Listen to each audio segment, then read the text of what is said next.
If you are new to the channel, then you can like, share and subscribe for the latest videos of Geography Class 12th. So hello everyone, today we will start studying Geography of Class 12 for the board examinations. I am going to tell you the first chapter of book India, People and Economy, that is Population, Distribution, Density, Growth and Composition. And for your kind information, this is the first part of this chapter. For the second part, you can watch another separate video whose link is available in the description box.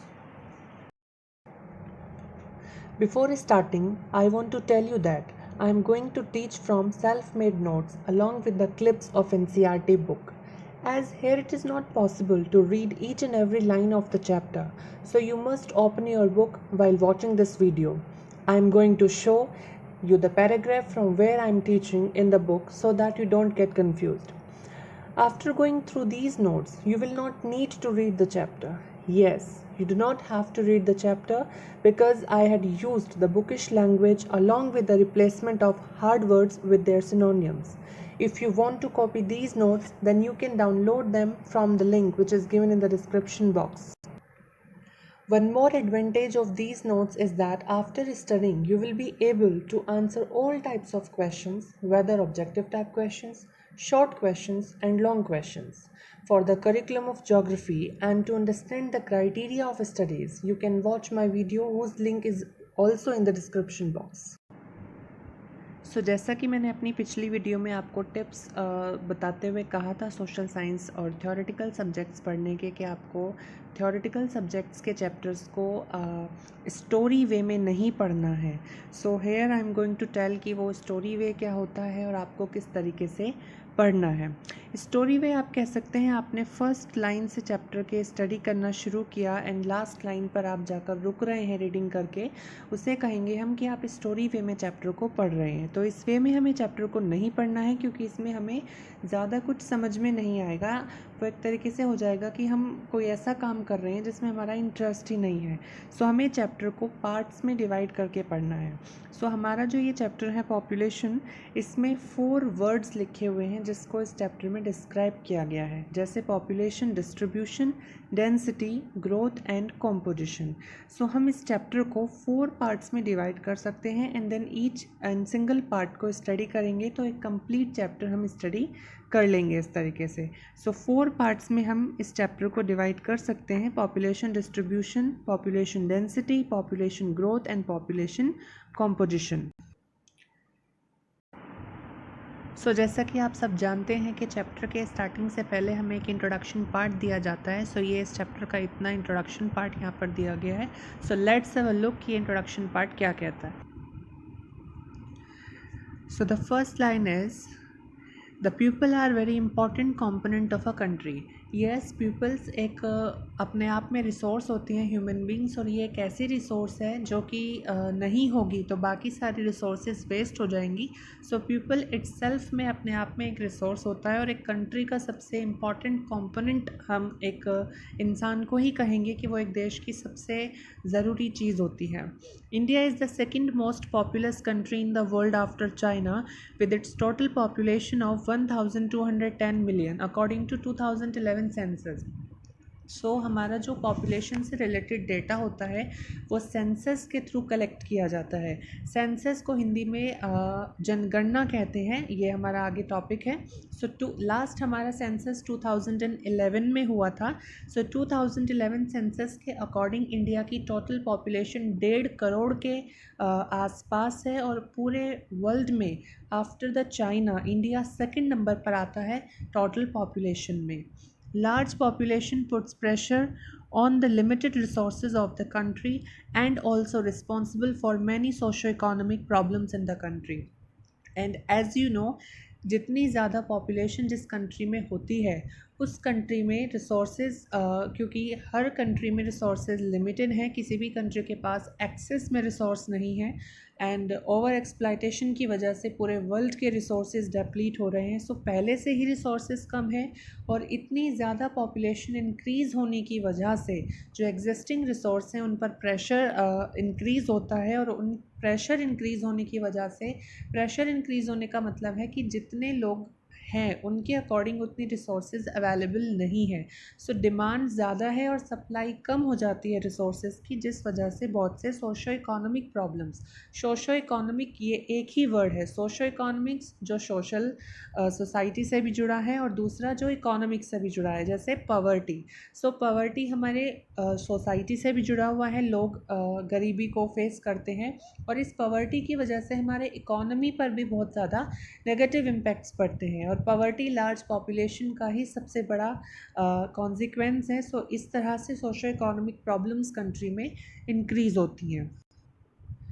सो अब बात आती है जो हमें population से related जितना भी data होता है वो अवेलेबल कैसे होता है। सो जैसे मैंने अभी बताया कि हमारे कंट्री में, इंडिया में सेंसस कंडक्ट कराया जाता है जो कि हर 10 साल बाद कराया जाता है। सो उसी सेंसस के थ्रू जो कि एक बहुत कॉम्प्लेक्स प्रोसेस होता है सेंसस कलेक्ट करने का, सेंसस करने का, उसी के थ्रू पॉपुलेशन से रिलेटेड जितना भी डेटा है उसके डिस्ट्रीब्यूशन का, डेंसिटी का, मतलब जितना भी डेटा पॉपुलेशन से जुड़ा हुआ है वो हमें सेंसस के थ्रू ही कलेक्ट किया जाता है या उसी के थ्रू हमें मिलता है। सो जैसे कि हमें बुक में दिया गया है, population data are collected through census held after every 10 years in India, जो कि हर 10 साल बाद इंडिया में होती है। उसी सेंसस के थ्रू हमें पॉपुलेशन डेटा अवेलेबल होता है। The first population census in India was conducted in 1872। सो बात आती है तो ये सेंसस होना शुरू कब हुआ था। सबसे पहला सेंसस इंडिया में 1872 में हुआ था, बट उस सेंसस में कुछ चीज़ों को कलेक्ट नहीं किया गया था जो बहुत ज़्यादा ज़रूरी थी।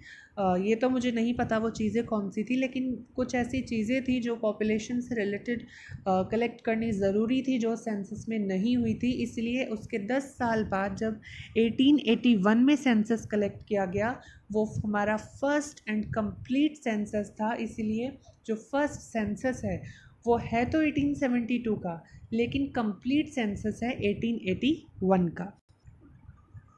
सो हेयर यू कैन सी, ये हमारे इंडिया सेंसस का लोगो है, भारत की जनगणना सेंसस ऑफ इंडिया, ये इसका लोगो है और यही वो ऑर्गेनाइजेशन है जो कि पॉपुलेशन डेटा को कलेक्ट करती है हर 10 साल बाद। लास्ट सेंसस हमारा 2011 में हुआ था और हमारे पास जितना भी डेटा अभी इस वक्त है वो 2011 के अकॉर्डिंग ही हमें इस चैप्टर में भी और आगे चैप्टर्स में भी दिया गया है।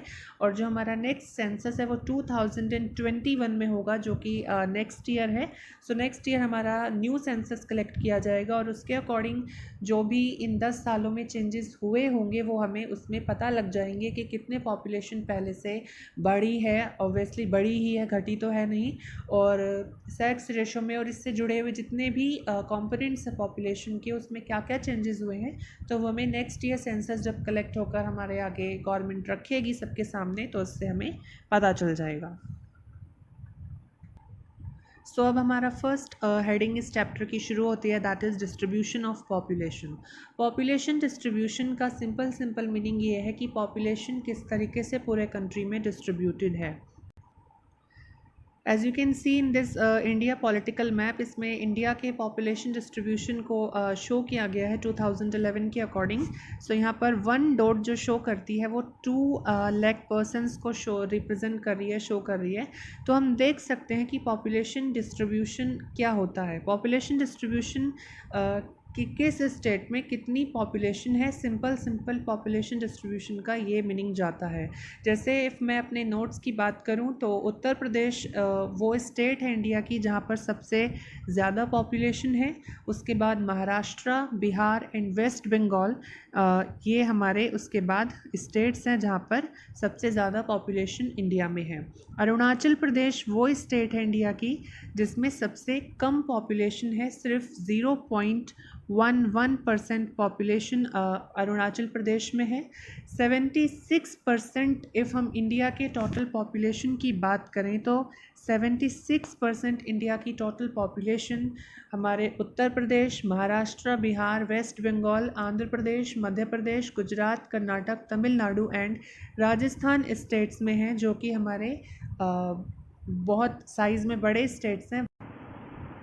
जम्मू कश्मीर के अंदर हमारी 1.04% पॉपुलेशन है, जबकि उत्तराखंड के अंदर हमारी 0.84% ही पॉपुलेशन है। इन स्टेट्स में बहुत ही लो पॉपुलेशन है। ये वो हमारा टॉपिक है जो मैंने अभी आपको मैप के थ्रू एक्सप्लेन किया। You can read them by pausing the video. इस टॉपिक में अब हमारा नेक्स्ट टॉपिक है factors affecting population distribution of India. NCERT book में हमें ज़्यादा हेडिंग्स गिवन नहीं होती हैं, ओनली मेन हेडिंग्स गिवन होती हैं। नोट्स बनाते हुए आपको और हेडिंग्स क्रिएट करने की नीड होती है बाय रीडिंग द बुक। तो मैंने नोट्स ऑलरेडी प्रिपेयर किए हुए हैं। तो आपका ये जितना भी टॉपिक है ये है factors affecting population distribution of India. Let's have a look. Factors affecting population distribution of India का मीन्स ये है कि वो कौन सी चीज़ें हैं जो अफेक्ट करती हैं इंडिया के पॉपुलेशन डिस्ट्रीब्यूशन को। यानी कि किसी स्टेट में भी हमने देखा ज़्यादा पॉपुलेशन है, कहीं पर बहुत ही कम पॉपुलेशन है, तो इसके रीजंस क्या हैं, फैक्टर्स कौन से रिस्पॉन्सिबल हैं इसके लिए कि किसी स्टेट में ज़्यादा है और किसी स्टेट में कम पॉपुलेशन है। तो सबसे पहले आते हैं हमारे पास फिज़िकल फैक्टर्स। फिज़िकल फैक्टर्स का मतलब है जो नेचर से जुड़े हुए हैं, जिस पर ह्यूमन का कोई रोल नहीं है। Climate along with topography and availability of water largely determines the pattern of population distribution. देखिए, किसी भी एरिया का क्लाइमेट जानते होंगे आप, सीजन्स जो चेंज होते रहते हैं, जहाँ पर ज़्यादा सर्दी होती है, ठंड होती है, जहाँ कहीं पर ज़्यादा गर्मी होती है, तो ये भी डिटरमाइन करता है पॉपुलेशन डिस्ट्रीब्यूशन को। आपने देखा है हमारे माउंटेनियस रीजन्स में ज़्यादातर मतलब कंडीशंस प्लीजेंट नहीं रहती हैं। कभी बारिश हो जाती है, कभी धूप निकल जाती है, कभी वहाँ पर लैंडस्लाइड्स हो जाते हैं। वहाँ पर पॉपुलेशन ज़्यादा रहती है, जो कि नॉर्मल रहते हैं एरियाज़, जहाँ पर ना तो ज़्यादा ठंड होती है ना ज़्यादा गर्मी होती है। बिकॉज़ ह्यूमंस ना तो ज़्यादा वार्म टेम्परेचर में सर्वाइव कर सकते हैं, ना ही ज़्यादा कोल्ड टेम्परेचर में सर्वाइव कर सकते हैं। इसके बाद अवेलेबिलिटी ऑफ वाटर। जहाँ पर वाटर अवेलेबल होगा वहीं पर पॉपुलेशन जो है रिसाइड करेगी। बिकॉज़ वाटर तो एक ऐसी चीज़ है जिसके बिना ह्यूमन बींग्स रह ही नहीं सकते हैं। और आप जानते भी हैं हमारे जितने भी सिविलाइजेशंस स्टार्ट हुई थी, चाहे वो मेसोपोटामिया की सिविलाइजेशन हो जो वर्ल्ड की फर्स्ट सिविलाइजेशन है, या वो इंडिया की इंडस वैली सिविलाइजेशन हो, वो सभी रिवर्स के ही रिवर बैंक पर स्टार्ट हुई थी। बिकॉज़ वाटर सबसे पहली नीड होती है लाइफ की। ये फिज़िकल फैक्टर्स हो जाते हैं, climate, topography, availability of water, जिसकी वजह से पॉपुलेशन डिस्ट्रीब्यूशन इफेक्ट होती है। कहीं पर ज़्यादा है पॉपुलेशन, कहीं पर कम है। Hence, North Indian plains, deltas and coastal plains have higher proportion of population. यही रीज़न है जो हमारा नॉर्थ इंडियन प्लेन है, उत्तर प्रदेश, हरियाणा, पंजाब, राजस्थान, मध्य प्रदेश, बिहार, वेस्ट बंगाल, तो ये वो स्टेट्स हैं जहाँ पर पॉपुलेशन बहुत ज़्यादा हाई है।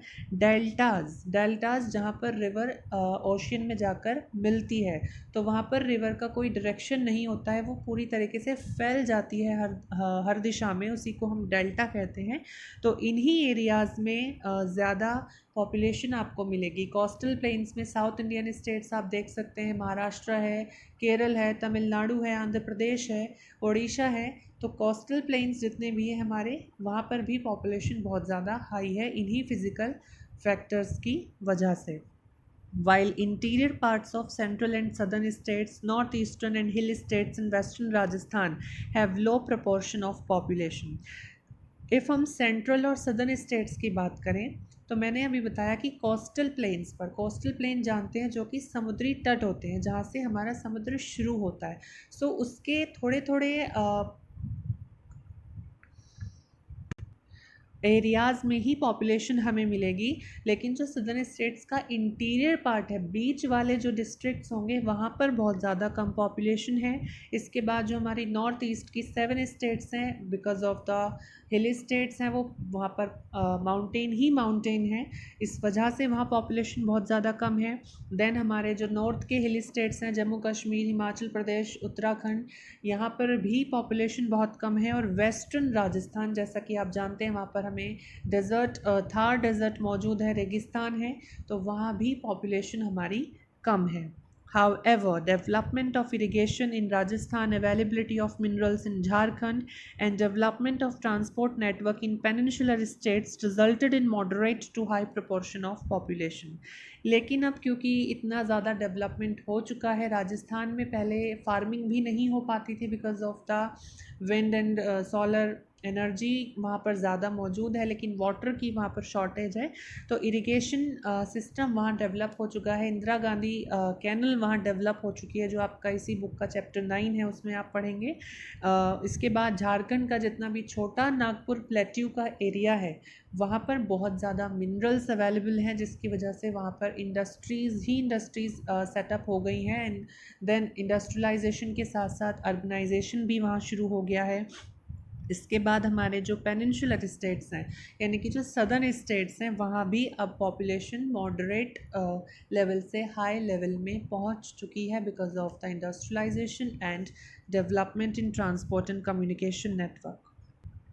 अब सेकंड फैक्टर पॉपुलेशन डिस्ट्रीब्यूशन का जो इफेक्ट करता है वो है सोशो इकोनॉमिक। सोशो इकोनॉमिक का मीनिंग मैंने अभी बताया था, जो सोसाइटी एंड इकोनॉमी दोनों को कोरिलेट करता है। Important ones are evolution of settled agriculture, agricultural development pattern of human settlement, development of transport network, industrialization and urbanization. तो ये वो सारे कंसेप्ट्स हैं जो कि सोसाइटी से भी जुड़े हैं, इकोनॉमी से भी जुड़े हैं। और यही अभी जैसे मैंने इंडस्ट्रीज़ का बताया, तो इंडस्ट्रीज़ भी वहीं पर सेटअप होती हैं जहाँ पर उनको रॉ मटेरियल मिलता है, और पूरे कंट्री में हर जगह रॉ मटेरियल अवेलेबल नहीं है, इसलिए हर जगह पूरे देश में हमें इंडस्ट्रीज़ भी नहीं मिलेंगी। तो यही रीजंस है जिस वजह से पॉपुलेशन डिस्ट्रीब्यूशन अफेक्ट होती है। सो इसी वजह से झारखंड में भी पॉपुलेशन हाई हो जाती है, वेस्ट बंगाल में पॉपुलेशन हाई है वहाँ पर क्योंकि इंडस्ट्रीज़ बहुत ज़्यादा हैं। सो इन्हीं रीजंस की वजह से पॉपुलेशन में चेंजेस आते हैं। हिस्टोरिकल फैक्टर, ये हमारा थर्ड फैक्टर है। अब पहले से किस तरीके से हमारे देश में जनसंख्या का एक ट्रेंड रहा है, कब बढ़ी है कब घटी है, जो हमें पॉपुलेशन ग्रोथ में पता चलेगा। तो इसकी वजह से भी पॉपुलेशन में हम चेंजेस देख सकते हैं कि किस तरीके से लोग पहले कहाँ ज़्यादा रहा करते थे, तो ये भी डिपेंड करता है। Regions of river plains and coastal areas remain the regions of higher population even though natural resources like land and water are degraded, but population remains high because of an early history of human settlement and development of transport network. So हमारे resources जैसे कि land resource है, water resource है, ये हमारे पहले से कम हो गए हैं, लेकिन उसके बावजूद जो हमारे रिवर प्लेन्स हैं, कोस्टल प्लेन्स हैं, वहाँ पर अभी भी पॉपुलेशन सबसे ज़्यादा हाई है बिकॉज़ एक तो लोग शुरू से ही वहीं पर रहते आए हैं, ह्यूमन सेटलमेंट वहीं पर रहा है शुरू से ही, और दूसरा ट्रांसपोर्टेशन नेटवर्क डेवलप हुआ है जिस वजह से रिवर्स वाले एरियाज़ में ब्रिजेस का कंस्ट्रक्शन हो सकता है, एंड इसीलिए इन्हीं रीजन्स में पॉपुलेशन हाई है। उत्तर प्रदेश, बिहार, वेस्ट बंगाल में इतनी ज़्यादा पॉपुलेशन है, इसका रीज़न है बिकॉज जो गंगा रिवर इन स्टेट से फ्लो होती है, गंगा रिवर प्लेन्स जो हैं, ये वर्ल्ड में सबसे ज़्यादा पॉपुलेशन कंसिस्टिंग वाले एरियाज़ में से एक है। सो ये हमारी फर्स्ट हेडिंग थी चैप्टर की, दैट इज़ पॉपुलेशन डिस्ट्रीब्यूशन, जो कि हो चुकी है complete. Now let's have a look on the second heading, that is density of population. So ये हमारी सेकेंड हेडिंग है, that is density of population. So let's have a look. So density of population का means होता है कि एक square kilometre area में कितनी पॉपुलेशन है, कितने लोग रहते हैं। पॉपुलेशन डिस्ट्रीब्यूशन हो गया कि भाई टोटल पॉपुलेशन किसी एक पर्टिकुलर एरिया की कितनी है, लेकिन डेंसिटी होती है घनत्व, जिसे हिंदी में हम कहेंगे कि एक स्क्वायर किलोमीटर एरिया में, यानी कि 1 किलोमीटर एरिया वाले क्षेत्र में कितने लोग रहते हैं। जैसे अगर मैं बात करूं, अरुणाचल प्रदेश के अंदर सिर्फ ओनली 17% ही 1 किलोमीटर में रहते हैं बिकॉज़ वहाँ पर माउंटेनियस एरियाज़ हैं, तो वहाँ पर सेटलमेंट टाइप भी वो आपका आइसोलेटेड है, डिस्पर्स्ड है। लेकिन दिल्ली के अंदर यदि मैं बात करूँ तो 11,297 पर्सन्स 1 किलोमीटर एरिया में रहते हैं। तो ये होती है density of population. Density of population in India is 382 persons per square kilometre area. But national average की बात की जाए कि पूरे इंडिया में क्या है डेंसिटी, तो होल इंडिया में डेंसिटी है पॉपुलेशन की कि 1 किलोमीटर एरिया में 382 पर्सन्स रहते हैं. There has been a steady increase of more than 200 persons per square kilometer over the last 50 years.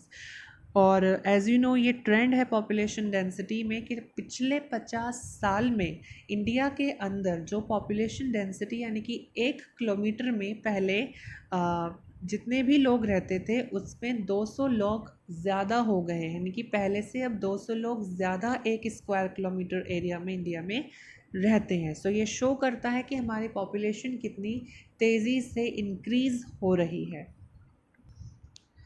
सो अब इसमें नेक्स्ट हेडिंग है spatial variations. Spatial variation means कि अब जैसे पॉपुलेशन डिस्ट्रीब्यूशन कहीं पर ज़्यादा है कहीं पर कम है, ऐसे ही पॉपुलेशन डेंसिटी भी कहीं पर ज़्यादा है कहीं पर कम है. सो let's have a look.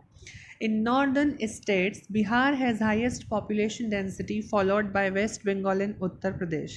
So population, total population की बात की जाए वो उत्तर प्रदेश में हाई है, लेकिन 1 किलोमीटर एरिया में कितने ज़्यादा लोग रहते हैं ये बिहार में हाई है, यानी कि बिहार में 1 किलोमीटर में ज़्यादा लोग रहते हैं. अच्छा, इसका एक रीज़न ये भी है, आप देख सकते हैं बिहार का जो टोटल साइज़ है वो उत्तर प्रदेश से छोटा है, इसीलिए बिहार में पॉपुलेशन डेंसिटी ज़्यादा है, इसीलिए 1 किलोमीटर एरिया में ज़्यादा लोग उत्तर प्रदेश से वहाँ पर रहते हैं. और सेकंड नंबर पर आती है नॉर्थ स्टेट्स में West Bengal. In southern states Kerala has highest population density followed by Tamil Nadu. Southern states में केरला वो स्टेट है जहाँ पर हाईएस्ट पॉपुलेशन डेंसिटी है. देन सेकंड नंबर पर आता है Tamil Nadu. States like Assam, Gujarat, Arunachal Pradesh, Andhra Pradesh, Haryana, Jharkhand and Odisha have moderate densities. तो ये वो स्टेट्स हैं जहाँ पर ना ज़्यादा हाई है पॉपुलेशन डेंसिटी ना ज़्यादा कम है, मॉडरेट है. जबकि जो हिल स्टेट्स हैं हमारे Jammu Kashmir, Himachal Pradesh, Uttarakhand, north eastern states हो जाते हैं आसाम को छोड़कर, इनकी बाकी जो 6 स्टेट्स हैं हमारी वहाँ पर पॉपुलेशन डेंसिटी बहुत ज़्यादा लो है. And the last union territories की बात करें जिन्हें केंद्र शासित प्रदेश कहते हैं, सो अंडमान एंड निकोबार आइलैंड को छोड़कर बाकी जितने भी यूनियन टेरिटरीज़ हैं वहाँ पर पॉपुलेशन डेंसिटी हाई है, बिकॉज़ वहाँ भी प्लेन एरिया की शॉर्टेज है. एक इम्पॉर्टेंट नोटिस मैं आपको यहाँ दे दूँ, अभी लास्ट ईयर अगस्त में जब 370 को जम्मू कश्मीर से हटाया गया था, उसके बाद जम्मू कश्मीर एंड लद्दाख को 2 यूनियन टेरिटरी बना दिया गया है. तो इस तरीके से हमारे इंडिया में टोटल 28 स्टेट्स हो जाते हैं और 9 यूनियन टेरिटरीज़ हो जाते हैं.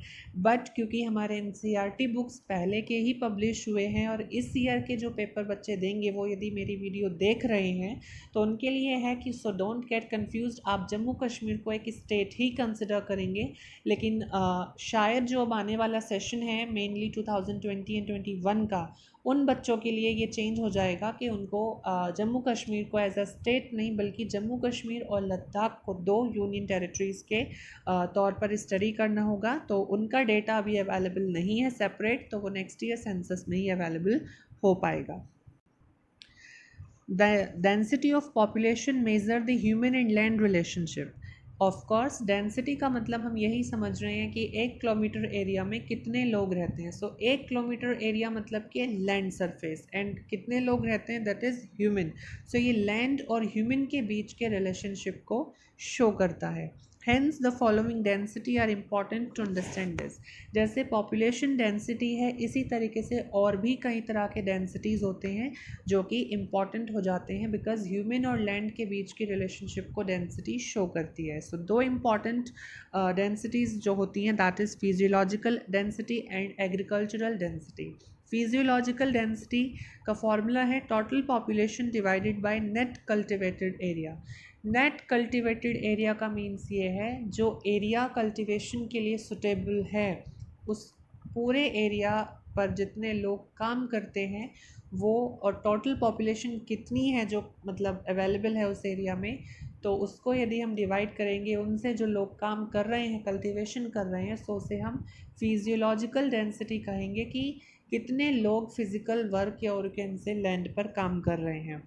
Agricultural density total agricultural population that is net cultivable area. So agricultural population is जो कि खेतों में फार्म्स में काम करते हैं, जो मेनली फार्मर्स हैं, किसान जो हैं, उनकी टोटल पॉपुलेशन और उनमें से कितने लोग कल्टीवेशन करते हैं, कितने लोग सही मायने में काम कर रहे हैं, उसे हम एग्रीकल्चरल डेंसिटी कहेंगे। और एग्रीकल्चरल पॉपुलेशन में बेसिकली कल्टीवेटर्स यानी कि जो भी आपको पता होगा ठेके पर जो खेती में काम करवाते हैं वो लोग, उसके बाद जो लोग काम करते हैं एग्रीकल्चरल लेबरर्स जो होते हैं, श्रमिक, और उनके जितने भी फैमिली मेम्बर्स हैं, वो सब एग्रीकल्चरल पॉपुलेशन में, कृषि जनसंख्या में इंक्लूड होते हैं। सो हमारी सेकंड जो टॉपिक है इस चैप्टर का, that is population density, is also completed. So this is the first part of this chapter. For the second part, watch my video whose link is available in the description box.